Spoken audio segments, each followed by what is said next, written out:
ఏ మా కాలేజీని దారోజున నేను కాలేజీకి వెళ్తున్నప్పుడు తెలుగు సోదరులు ఉన్నట్టున్నారు. మెడికల్ కాలేజీలో నేను అడ్మిషన్ తీసుకునే క్రమంలో నా తండాలో ఒక పెద్ద మనిషి నన్ను పిలిచి మా కాక बेटा आ तो सदो तो आर्ट्स कॉलेज में सीट आई थे लपन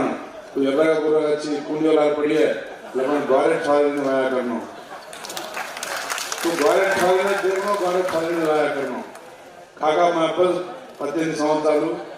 मैं जस्ट मेडिसिन జాయిన్ చేస్తున్నాను థాయిలెట్ సంగతి ఎడ్యుకేషన్ కిలోమీటర్ को तो कोई बेटा अपन जाते वाला अपने के DIAS इंटर कास्ट नॉलेज करने एक IPS एक IAS अपन जाते हैं रोल मॉडल डी नायक गाరు కానీ రామచంద్ర తేజావత్ నాయక్ గారు కానీ మన జాతికి రోల్ మॉडल మనకి ఇన్స్పిరేషన్ కానీ వాళ్ళిద్దరూ भारत दूसरा जात ने कर ले दानी अपने गोर गरीब बेटी की तो वो बेटी सामने सदा के